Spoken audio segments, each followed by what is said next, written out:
as we go to our next story. We've done many stories about makeovers on humans, makeovers on men and women.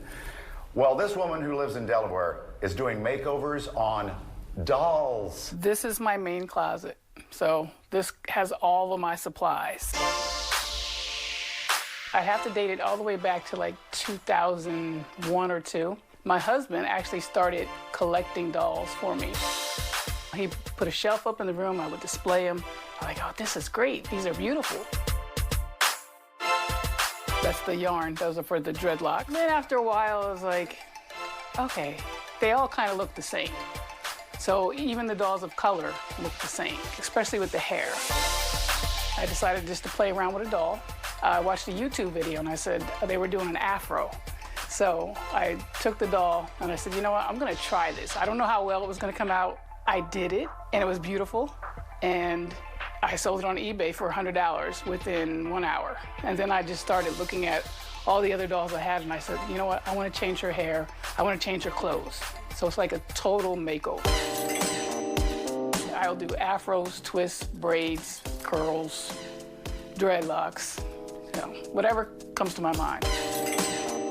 When I'm doing it, which is usually late at night, because that's when my creative juices start flowing, I'm feeling excited.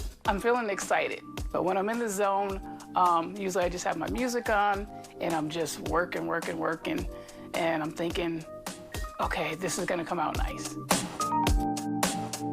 I'm really just thinking that, you know what?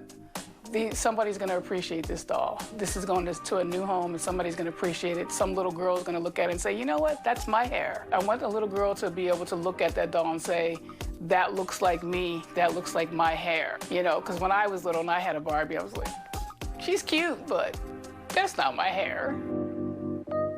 That is my hope, actually, that, you know, not even just with dolls, but just with other things that you would look at and say, you know what? I could do something with this. I could really make this a little bit, and I don't know if I want to use the word better, but I would say different. All of mine are one of a kind. So when you look at it and you're like, wow, I like that doll, I love her hair. I won't do another one like that, because I want them all to be one of a kind. So she might have the same hairstyle, but she'll have different clothing or different color hair. You know, no one else has this doll. Only I have this doll. So when they look at it and say, wow, that's beautiful, that's amazing, well, that's your doll. No one else has that doll. That's how God made us, one of a kind. So that's why it's really important for me to not duplicate the dolls.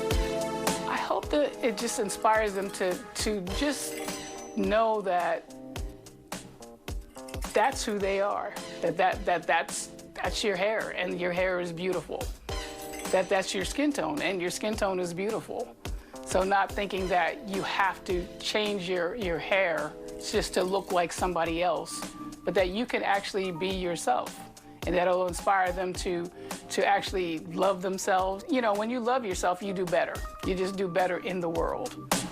If you want to check out more of her dolls, go to her website, which is naturalhairdolls.com.